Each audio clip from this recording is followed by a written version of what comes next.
Ladies and gentlemen, fellas, welcome on back. We're going to close this week up. Final thoughts, week 8. Going to give you the game theory, the picks, all the stuff that you need for the most part, right? As nitty gritty as we can get on YouTube here to get into this. Projection rankings up on my screen on the left. Yeah, we got 3 monitors now as my laptop is battling trying to survive this. The laptop overheats at times. The fan is working. I really got to take it easy on this poor baby right now. It's 4 years old. On the right side of the screen, we have some of the game notes, some of the other statistics that I'll be using. And all of this information that is in my brain right now and on my screens, it's going more into my brain as we talk through this, is going to be linked down below on my Patreon, where you can have access to every single thing that I'll be using. You can have access to a podcast that comes out on Sunday mornings describing exactly the process, the rules, the groupings for MME, GPP strategy, exactly where I think our leverage is, exactly where I think the proper way to be playing tournaments is for that specific week. Not the same every single week because salaries and matchups change, but for that specific week. So all that is down below, but I hope you all having a fantastic day. And there's been a lot of things going on so far this week. There's been maybe some threats of some more COVID stuff. Seems to be fine for the main slate as of right now. Fingers crossed, knock on the wood desk that I don't even know if it actually is wood. But a lot of things are going on. I see some people on the Twitter streets right now in terms of the daily fantasy community getting all agitated with each other. And I just stay creeping from the outside, looking in from time to time whenever I check Twitter on my laptop, try not to keep it on my phone because I'm just addicted to the goddamn app. I'm just looking at these people like, what the fuck are you doing with your day? But here we go. Let's get into this right now. Before we do, hit the like button if you're here with me right now. Hit the subscribe button. That big old one's going to pop up on the screen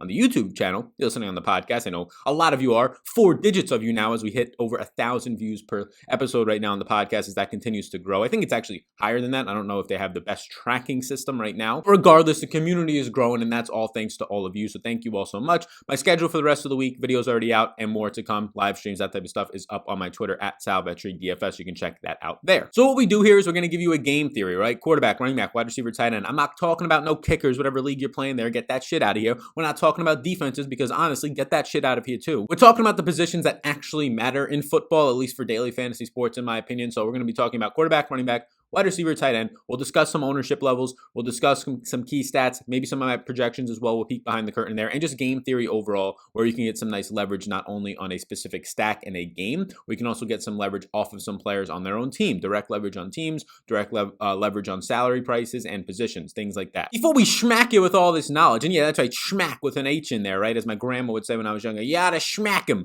That's what we're going to be doing right here. We're going to be schmacking you with all this knowledge. Before we do, thank you, Jock Market, for sponsoring this video. Jock Market, if you're not familiar, is where daily fantasy sports is now clashing head-to-head with a stock exchange. You have interest in stocks and fantasy sports, I assume fantasy sports if you're watching this, bam, what a perfect marriage for your interest. Or you want to learn more about the stock market, whether it's just actual investing in your life or it's just curious to you, you hear people talking about it at work, you hear talking about it on the news a lot. Well, the perfect way to get a little bit more experience hands-on with that is go through fantasy sports, something that you know a lot about. So the whole idea of Jock Market is that the IPO for fantasy sports, at least from football, they have golf contests, some free contests for both golf, NFL. They had some NBA stuff as well. It's very cool. But the whole premise of it is to buy low on these players when their IPO, their initial public offering, is going to open at 8 a.m. on Sunday for the NFL and closes at noon. So you have a 4-hour bidding window. The goal is to buy low on these players, and you can't bid too low because then somebody will outbid you, like myself. I'll come in there and snatch them up with a couple minutes to go. That's the whole thrill of this thing. But you don't want to bid too high because then you're overpaying for them, and even if the players do produce, you don't get as much ROI, return on your investment, aka the profit, the dollarooskies that you win.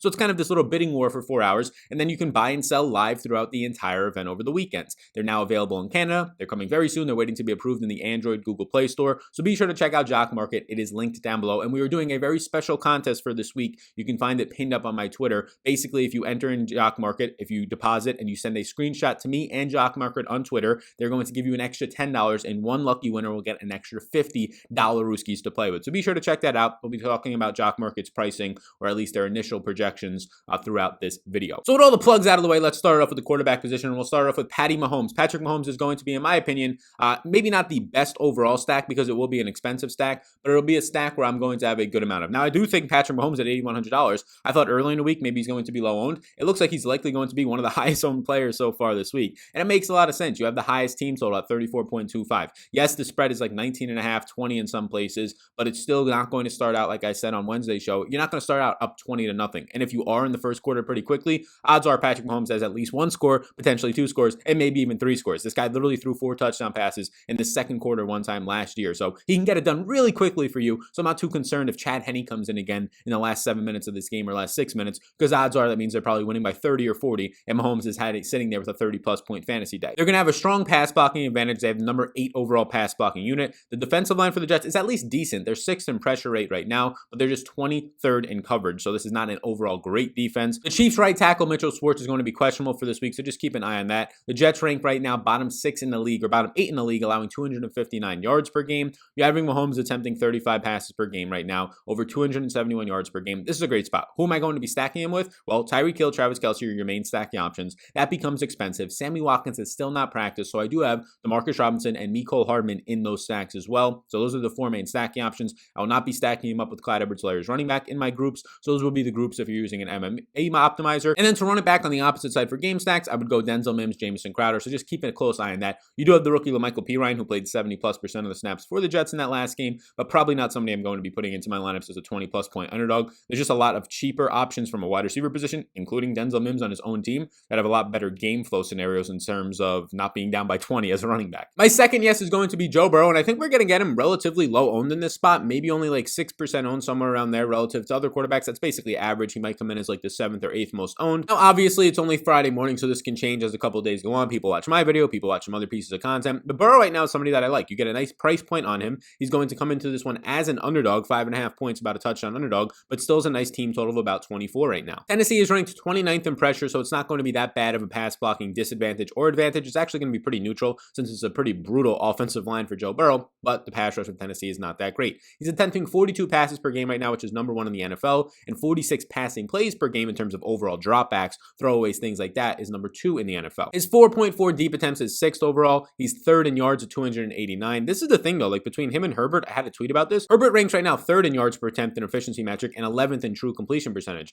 You have Burrow. Maybe the offensive line's the issue. Maybe not having the greatest of weapons all year long with AJ Green not starting off hot. Higgins really not having the greatest first 1 to 2 weeks in terms of his usage and his role, but 6.9 yards per attempt is 25th in the league, 29th in true completion percentage. So Burrow is getting it done based on volume, 42 attempts per game, so he's still fine for fantasy, but in terms of efficiency, it has not been there right now. Herbert has been the better rookie to this point. But your Burrow stacks, they're pretty much condensed in their target share. Even if Joe Mixon does return, the target share is going to be T. Higgins, right? You're going to have AJ Green out there who's seen like 24 targets in the last 2 weeks. Back-to-back 7+ receptions in 80+ yard games. That's good to see. 15+ fantasy points in back-to-back games. You have Tyler Boyd coming off of a season-high day on 11 targets, over 100 yards and a touchdown. And T. Higgins continues to produce with back-to-back 18-point games. Slight issue with T. Higgins might be that he only saw 5 targets last week. I'm not too concerned about that. I think it was just the way that the game flow ended out. But those would be my 3 stacking options. Run back options on Tennessee seem fairly obvious. A.J. Brown did not practice on Thursday, but that's been a routine maintenance day for him. You have A.J. Brown there. You have Corey Davis, who's just overpriced in my opinion, so I'm not going to get there. Adam Humphries, who doesn't have much of a ceiling, not going to get there. It would basically be Derrick Henry and A.J. Brown as my run back options. Derek Carr, I actually think is very much so in play this week. Your main stacking options here are going to be Darren Waller 1, and then some combination of probably Ruggs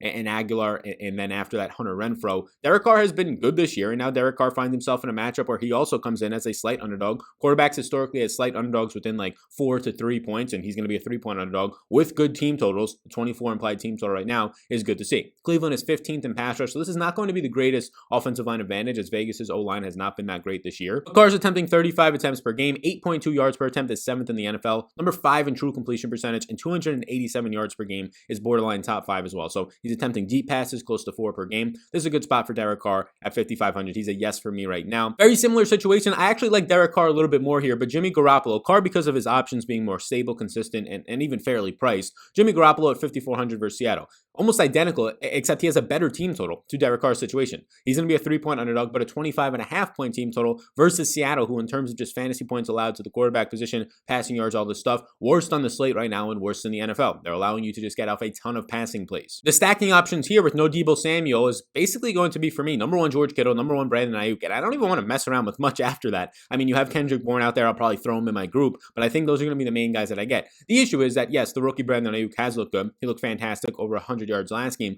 but he is already priced up to $5,800. Now, that's not that expensive if he's going to do what he did last week, but we don't have a proven track record with this. So Jimmy Garoppolo, I do like Carr a little bit more. Garoppolo just has limited stacking options compared to Carr, who you can go 4 deep with 3 receivers and a tight end. I really only feel comfortable with 1 receiver and a tight end for Jimmy G. But Jimmy G will have the 14th overall pass blocking blocking unit, so I'll have a positive advantage because Seattle ranks 31st, second worst in pressure rating right now. Their pressure rate currently is only at 29%, and they rank 14th in coverage. Now, Seattle is allowing the most passing yards per game, 369 passing yards per game right now to their opponents, which is just absolutely nuts. Jimmy G comes in with his 8.2 yards per attempt, 7th in the NFL, tied for, so I'm going to have a good amount of Jimmy Garoppolo. My final yes, and then we'll get into some maybes, is actually going to be Aaron Rodgers. He changes from a maybe to a yes for me because he just has some still fairly priced guys. And Devonta Adams is very expensive at 8,800, but he also projects out for 25 plus fantasy points for me. And now he gets a matchup week 1 where Devonta Adams tore it up, where Aaron Rodgers had a very good day. MVS also had his only good day of the season. So your main stacking options here are going to be Devonta Adams, MVS, and Robert Tonyan. Keep in mind, Allen Lazard is practicing right now. He hasn't been officially listed off of the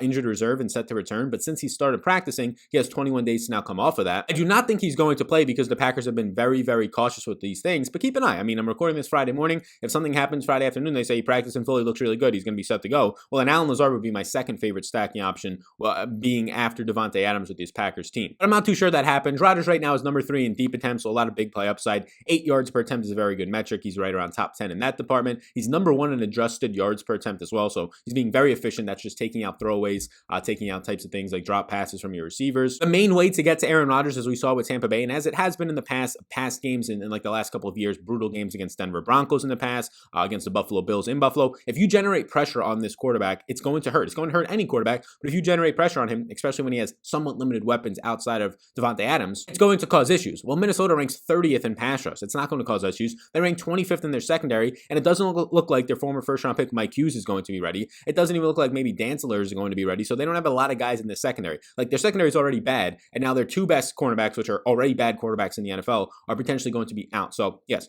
fire up Aaron Rodgers with Devonta Adams. It's going to be an expensive stack. I think that he'll still be like somewhere around 5% owned, not that owned because of it. I would probably then put maybe an MVS or a Robert Tonyan in there and run it back on the opposite side with a decent amount of options. Dalvin Cook, you can go Adam Thielen, you can go Justin Jefferson. It is an expensive stack though, so you might have to try and get down somewhere else. Maybe you punt tight end if you don't go Tonyan. Maybe you go down to one of these 4K like Denzel Mims types receivers, but you're probably automatically punting defense in this situation. So those are the 5 guys I have yeses on. I'll kind of finalize those Sunday morning on the Patreon podcast if you want access to that and all the other stuff, all the other tools. The more informed you are, the better chance of winning. I'm talking with the ownership people today actually about getting some data so we can start ownership projections maybe as next week. Fingers crossed, knock on some wood. But patreon.com/Sal_Vetri_ to check all of that out. Final maybes and interests: Justin Herbert, Russell Wilson, Josh Allen, and Kirk Cousins will also be my player pool for quarterbacks. We'll see if I get any more of them as the week goes on. I do think that Russell Wilson will be owned. Josh Allen and Herbert will be at least neutrally owned. I think that you're going to get a lot of low ownership on Kirk Cousins, who he does have expensive stacking options, but not that expensive. Jefferson and Adam Thielen being the main ones. So he's in a decent spot here where he had a nice game week 1 against the Packers. A lot of that was in garbage time though, playing from behind. We now hit up the running back position. We will have some injuries. So we're going to start off with 2 guys who just look like studs on the week. You're going to have Alvin Kamara and then you're going to have Derrick Henry. I have interest in both of them. So right now what you're going to get is the Saints having a positive 14% run blocking advantage. They're number 9 in run blocking overall right now. The Bears rank 15th in run defense and 7th in tackling. Kamara seeing about 12.5 carries per game, 25 red zone touches, is 7th in the NFL. Right now he's top 20 in overall rushing yards. He has 7 total touchdowns, which is first. And there's a lot of great things here. He's second in evaded tackles, only to Dalvin Cook, who Dalvin Cook is first in evaded tackles, even though he's had his bye week and also missed a game and a half so far this year, which is just absolutely crazy. 8.8 per game currently for Dalvin Cook. But you're getting everything you expect from Alvin Kamara. He just, maybe if anything, like he has 7 touchdowns, he should probably even have more. Like last week, he doesn't find any touchdowns, even though he had a ton of touches in a game where his team scores a lot of points. So Alvin Kamara, 8,200, I do like. He's 4th overall in Jock Markets rankings. Probably something that I stay away from. Obviously, he can finish first and pay off you in a major way based on his usage, but probably just something I stay away from. I think you're buying kind of a high point on Alvin Kamara, especially with Michael Thomas set and practicing on Thursday and potentially returning. Derrick Henry, I don't normally say this. I think I prefer Derrick Henry to Alvin Kamara. And this is the concern with Derrick Henry. Whenever he's chalky, it seems like he always goes off. Alvin Kamara and Derrick Henry are probably going to come in with equal amounts of ownership. Now, Alvin Kamara obviously has his passing game role, which on DraftKings is going to be dynamite for you. But even then, Derrick Henry is still averaging over 5.5, right around 5.5 more touches per game. And he's seeing double the red zone work so far on the season. So Derrick Henry is somebody that I currently, like, it's really tough for me not to want to, if I'm playing one single entry lineup, get to Derrick Henry, eat the chalk there, get different within my stacks, and then we go on. He's seeing an 83% opportunity share, which is second in the NFL right now. 6.3 red zone attempts per game is by far number 1 in the NFL. He's 3rd in breakaway runs, and he's also running 15.5 routes per game. You're getting close to 3 targets per game out of Derrick Henry. We saw in that overtime game when he had a huge, humongous game, right? The 200 plus rushing yards, the big reception in overtime on what was kind of just basically a check down, not even a screen. We can see what he does when he has the ball in his hands in the passing game. So Derrick Henry, probably I prefer more to Alvin Kamara, but both are strongly in play. Next up is Aaron Jones. Keep an eye on this one. I think it's a calf strain. I haven't been yellow on YouTube because he's still banged up. He's still injured, has not practiced, and we're getting into Friday morning now. So keep a close eye on this. If he's out, Jamal Williams is going to be somebody that I think is actually in play. His price point's now up to $6,100, but you're basically you got all the usage out of Jamal Williams, 20 plus touches last week, all the snap percentages, all the goal line work, and even the late down work, late fourth quarter running out the clock over A.J. Dillon. So if Aaron Jones was to miss, you get a $1,200 discount down to Jamal Williams, and I think that's actually fair. So just keep an eye on that. That would be my interest. We'll have updates as well on Patreon Sunday, but also the live stream. So again, like, subscribe, notification bell, all those things so you can be notified of when we go live. If you listen just on the podcast, we do live streams on Sunday mornings at 10 a.m. East Coast time and before each of the showdown slates on Monday and Thursday night, just so you're aware of that. You can check that out on the YouTube channel. But Aaron Jones is going to have a positive 17% run blocking advantage. Minnesota ranks 29th. They're just terrible at everything on defense right now. 29th in run defense. You're getting over 20 opportunities per game, 20.6 to be exact right now for Aaron Jones, 5.6 of those being targets, and he's number 7 in yards per touch. He continues to be very good. Week 1, he had 76 total yards and a touchdown, finished as the RB12 versus Minnesota. I do prefer Derrick Henry and Alvin Kamara, but if Aaron Jones is ready to go, 7,300, pretty nice option, especially as a run back in any of your Minnesota stacks. Expect this next man to be maybe one of the best cash plays on the slate at his price point. Price point only comes up $100, but expect him to be insanely chalky in GPPs. Does not mean you can have to get away from him. You can go to some other spots, but I do think that there are some pivot options. You have $6,900 Kareem Hunt right now, who look, Kareem Hunt is going to have a strong run blocking advantage, plus 19% according to Pro Football Focus. He's going to be right now my number 1 overall value play in my running back rankings. So let's just go to this right now. Also, Vegas ranks 22nd in run defense. But if I go to my running backs right now on my Patreon projections, link down below, if I rank this right now by overall plays, he'll be number 2. So there's another guy ahead of him that you can check out on Patreon. He'll be number 2 based on my updates this morning, but I have him projected for over 20 fantasy points. He's only one of 2 running backs that I projected for over 20 fantasy points. The other one is Alvin Kamara, who currently sits right now over $1,000 more expensive than him. Kareem Hunt is a very strong play. Look, there's been 3 weeks so far this year for Kareem Hunt where he's been the starter, right, without Nick Chubb out there. And what he's doing is averaging 17 attempts on the ground. One of those games he was limited, that first game when he actually had Chubb getting hurt, and 3.7 targets per game. So he's number 4 in the NFL, even with Chubb being healthy the first 3.5 weeks of the year in red zone touches. That's how used he is in the red zone right now. And he's averaging 20.7 touches per game since you had Nick Chubb go out. Kareem Hunt is a very strong play for me. He's somebody that I just put into my cash lineup and then try and go from there. Joe Mixon still battling injury. Keep a close eye on this. If he is out, it's not the same exact scenario. I do prefer Jamal Williams over Giovanni Bernard if both Mixon and Aaron Jones were to miss again. I'm not too as high on Giovanni Bernard. We saw he was involved in the passing game. I'll still have interest in Gio Bernard. He'll be in a player pool for me, but I would much rather play at $6,100 Jamal Williams if Aaron Jones was out. Now, if Aaron Jones is in and you have Joe Mixon out, $5,800 Giovanni Bernard looks okay, but he's still more expensive than Myles Gaskin. He's still more expensive than DeAndre Swift, so he's nowhere near the same play as last week. He's not a plug and play by any means. Joe Mixon, I just play Mixon because of just the overall volume that he's getting. Right now, if you just look at who's the only guy seeing more volume in the NFL, it's actually Derrick Henry, seeing 26.7 opportunities per game. That is targets plus rush attempts. And you have right now Joe Mixon at 24.2. Tennessee is bottom half of the league, 17th overall in run defense. He's battling some injuries and they have a bye week next week, so just keep a close eye on that. And then I'll give you a little bit of a teaser away right now that we talked about earlier. My number 1 running back in terms of point per dollar value, bang for your buck, right? Factoring in your projection based on your price point is actually Josh Jacobs at $6,200.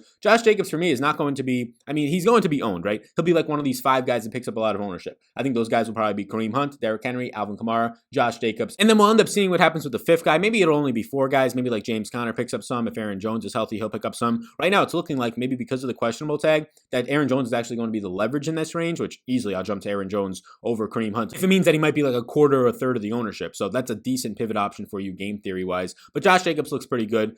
Cash games looks fine, right? He's not a pass catching type of a guy, but still looks fine. He's still getting some passing game work right now, seeing somewhere around 4 targets per game. He's seeing over 23 opportunities per game. Cleveland ranks 16th in run defense, so it'll be a slight run blocking disadvantage, which has been Josh Jacobs' issue. His offensive line has been terrible. He's seeing a 69% opportunity share, 19.3 attempts per game, those 4 targets right now, and he's number 6 in evaded tackles, a category in which he basically led the NFL according to Pro Football Focus his rookie year, even missing some games as well. My final yes right now is actually going to be a rookie this year who's currently and slowly starting to take over as a monster. We had a wise fella get into the comment section of a video that I did the day after the NFL draft, where I said, as of right now, don't have as much interest in DeAndre Swift because they still have Kareem Johnson out there, right? They still have a bunch of running backs out there that they say they want to use. At that point, it was Bo Scarborough and Ty Johnson before they cut him. And they came out and basically said in their post-game conference that we want to use all these guys. And then they go out and get Adrian Peterson. My sentiment changed as the season got closer. DeAndre Swift looks good. DeAndre Swift, as long as he's healthy, DeAndre Swift is a 4th or 5th round draft pick, is very good. This guy waited until yesterday to go back to that video and comment on it. My man spending his Thursday nights. I saw that and I just went LOL. I give him the big LOL. Can't take none of this stuff seriously. I encourage you to check out the Podfather's rant on that. I was listening to this and I was like, this is literally exactly how I live my life. If you take anything that you see on social media seriously from other people's comments to you, unless it's constructive criticism and deservingly so, you're just going to mess up your mental state. So I saw that guy and I just said, LOL, thanks, my man. Because this week we got DeAndre Swift as a full-on yes, right? We've turned the shift from the day after the draft, after he was drafted into a backfield with Kareem Johnson and the donkeys of Matt Patricia and the Detroit Lions. And why would you not? His first week last week of seeing the majority of the opportunities, right? You basically saw he led them in opportunities, having 13 after having 17 in week 6, right? So 30 opportunities in the past 2 weeks for him right now in this backfield. That's very good to see. He saw his highest snaps ever in week 7 at 45.6%, controlling all the fourth quarter carries and a lot of red zone work, seeing 4 red zone touches. Kareem Johnson in this game absolutely went away, right? He had 0 touches. So we like this a lot. They're going to have a positive run blocking advantage against Indy, and also he'll be in a nice situation potentially to catch a lot of dump off passes. $5,300 is my cheapest yes right now, DeAndre Swift. And then we have a long list, or a decent sized list, maybe not a long list, of guys that I have some interest in. Dalvin Cook, James Conner. I think Myles Gaskin is a nice pivot if DeAndre Swift was to pick up a lot of ownership. Right now, it seems like DeAndre Swift will still stay in the single digits in ownership. Gaskin will probably be coming in at similar ownership. So if they'll be coming in at similar ownership, coming off the bye is nice for Gaskin. Different change in quarterback. Expected to maybe be a rushing quarterback if he's healthy in Tua. That can hurt Gaskin, especially around the red zone. So I'll go to DeAndre Swift here over Gaskin, especially if it's going to be similar ownership. At Edwards-Helaire with Le'Veon Bell, I have interest in both of them. Le'Veon Bell's 4,600. You're probably going to see somewhere around 10 to 12 touches. They're huge favorites. Maybe it gets up to 15 touches if this game does turn into a blowout. His former team, maybe Andy Reid says, go lay down the pipe in here. Go get you 80 plus yards and a touchdown maybe. So he's in play for me. Probably not going to get a lot though based on my projection. Jerick McKinnon, Tevin Coleman might be returning this week, so keep a close eye on that. Could be a 3-headed backfield, which tempers my expectations on McKinnon. I do have him projected out pretty nicely now as he was quote unquote rested in that last game. And then finally, keep an eye on this Seattle backfield. I now have all 4 running backs in the projections. I'm expecting Chris Carson not to play, but keep an eye on that. He's a game time decision. Carlos Hyde and Travis Homer are both questionable at this point. And then the rookie DJ Dallas is the only healthy back.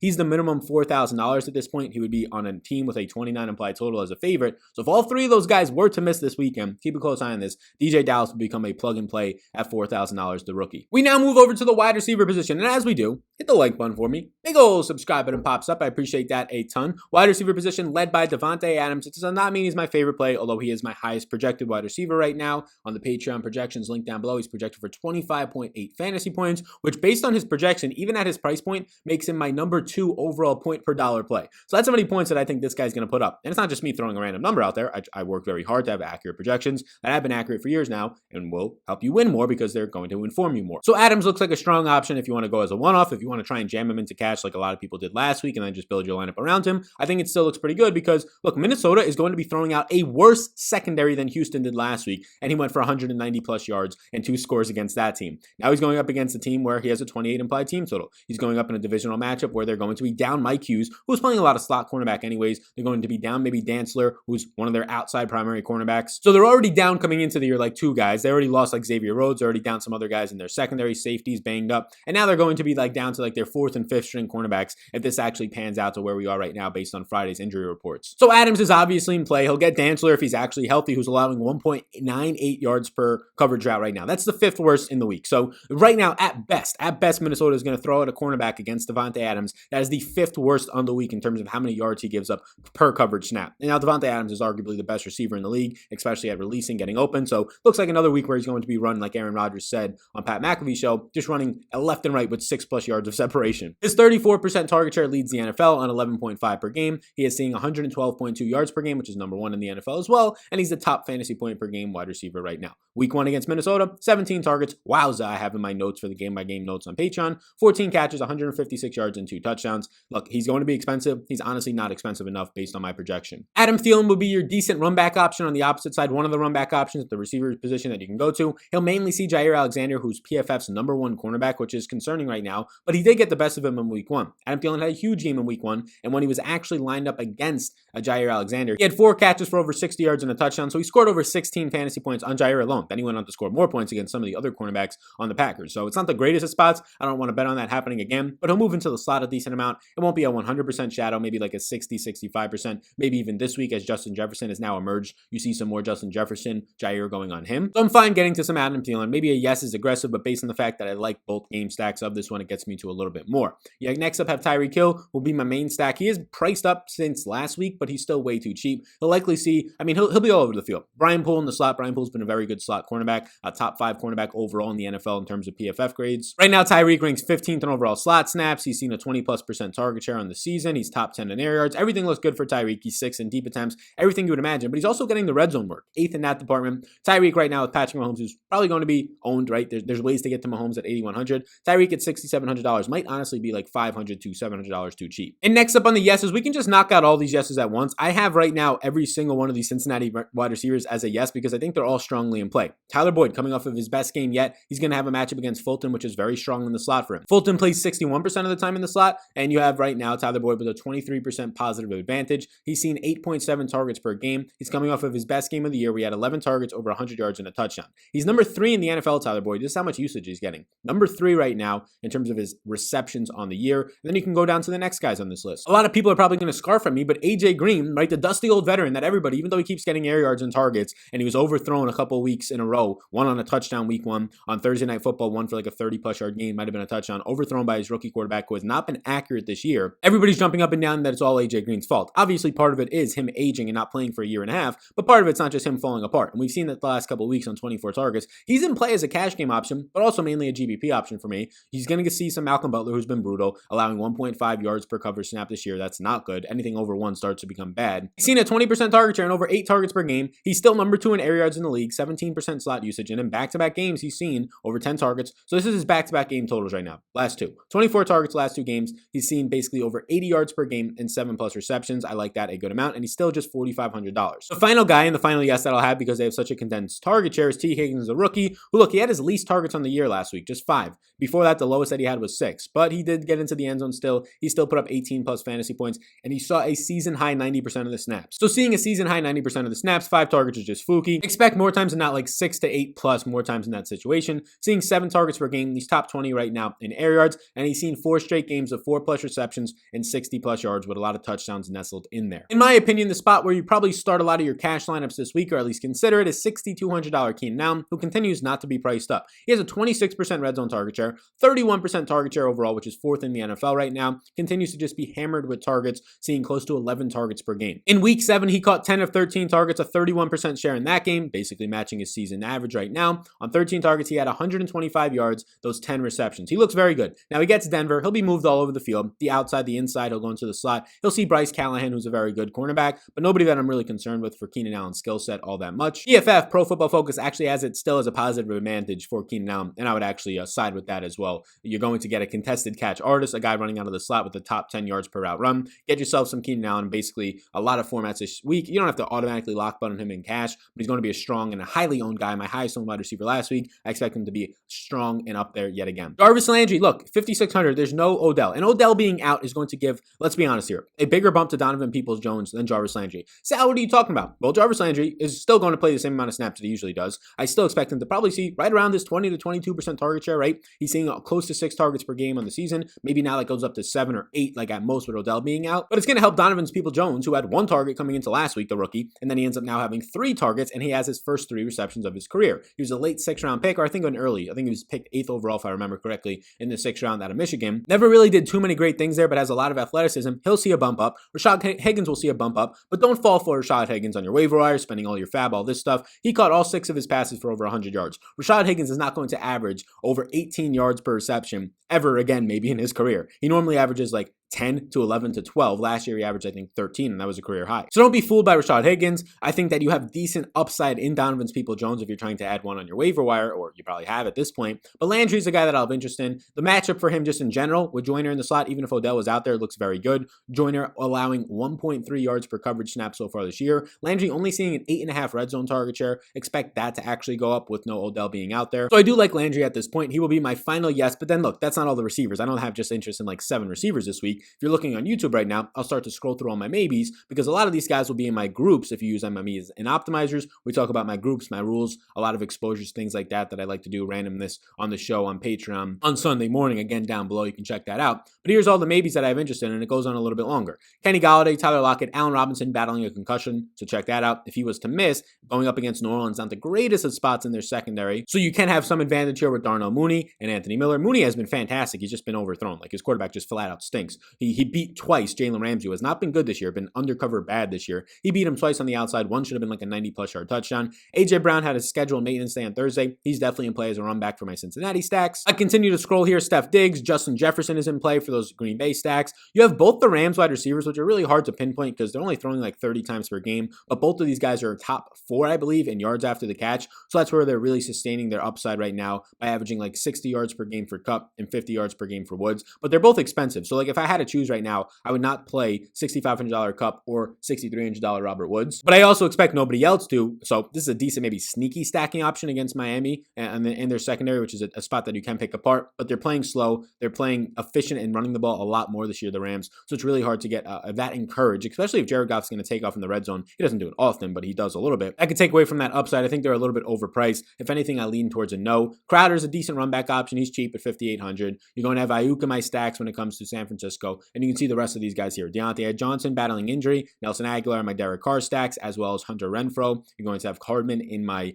Kansas City stacks. Mike Williams will also be in my stacks. I have Rashad Higgins on here because he's only $4,200. Like, if you're talking about spending a lot of your fab in season long, I don't like it. But at just $4,200, yeah, I think he sees probably around 6 targets. It's going to be a decent matchup for him. I do think that he'll probably pick up some ownership, so I'd rather just punt all the way down if you're looking for a cheap receiver. So like a Denzel Mims against the Jets right now, who in his first game caught 4 of his 7 targets. And that was in a game where basically it all came in the first half because they only had like 4 passing yards. I think Darnold in the second half, just brutal. So now let's finish it up by moving over to the tight end position. And again, check out Jock Market. Daily Fantasy Sports meets the stock exchange. There's links to the app down below, as well as the website in the description. And I'll also put up the link to the contest where basically all you have to do is screenshot your account on Jock Market showing that you deposited, and then you just go over to Twitter, at Sal Vetri DFS, you tag me. It's all pinned up in my profile. The tweet will be, so you can check out exactly what you have to do. But you get 10 free bucks. So if you have an app, if you have the app on your phone right now, take it out. It takes 2 seconds to screenshot it, and then it takes another like 5 seconds to go over to Twitter, and then it takes like 10 seconds to at me and Jock Market and say, here you go, give me my 10 free dollar rooskies. And maybe I'll be that one lucky person who gets 50 free dollar rooskies this week. The tight end position, it seems honestly very straightforward this week. Last week, it seemed like you could either punt or pay up, depending on what you wanted to do. I would only punt or pay up. So it was either like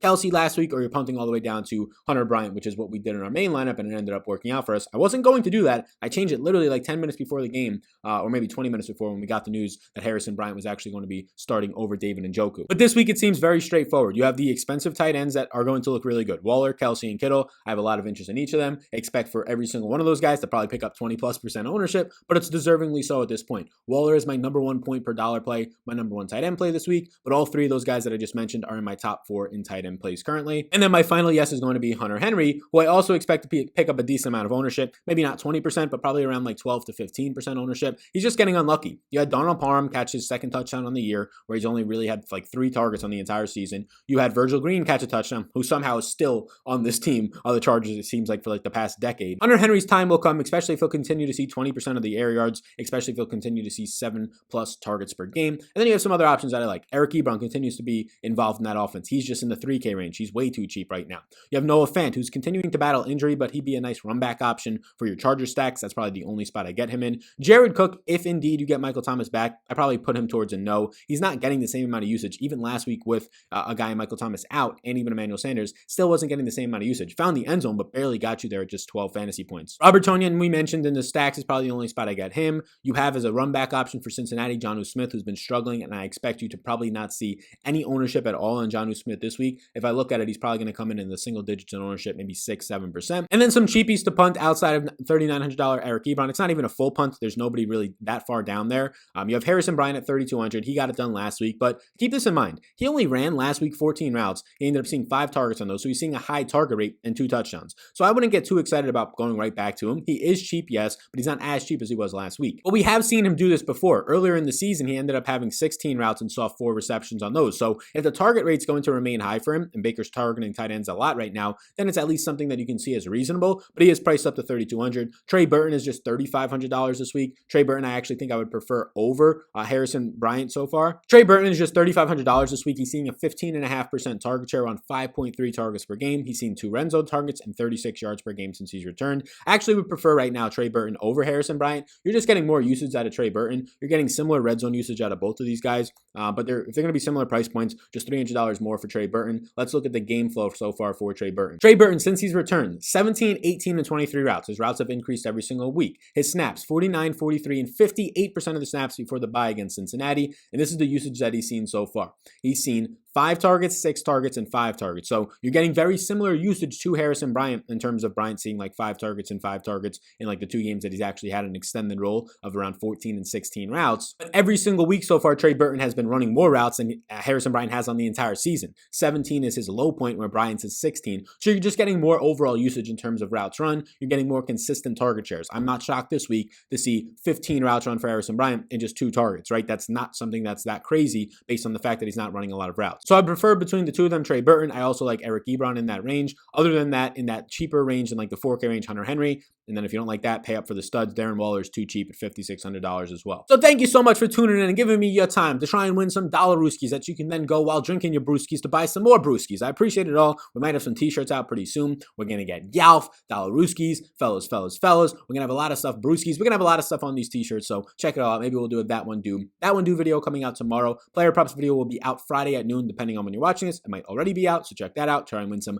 dollar brewskis on any player prop site. But Monkey Knife Fight, you should support them because they support us. They just signed a massive deal with the NFL PA. But thank you yet again. Thumbs up button. Hit that for me. Big old subscribe button pops up. If you only listen on the podcast, be sure to come over to YouTube, do those things so you can actually see some of the live streams as well. And we also put a lot of data up on the screen behind us. So it'll help get you more of a better idea of some of the key stats that I use. All the key stats, projections, rankings, showdown slate information. Closing Thoughts podcast where we go very deep into our GPP and MME strategy. And even it'll help you out even if you just play 1 or 3 lineups. It'll help you out if you play 150 or trying to learn how to play 150. Take you step by step through that in a very condensed and easy to digest way. Game notes, all that stuff on the Patreon down below, patreon.com/Sal_Vetri_. Check out Jock Market. Go get your free $10 Rooskies. Take out your phone right now, screenshot it, and just go over your Twitter app and just tag me in Jock Market. It takes 2 seconds. You all rock. Happy Friday, everybody. Happy weekend, depending on when you're watching this. Football is very, very close. We're close to Sunday. I cannot wait. I'll see you all in the next one.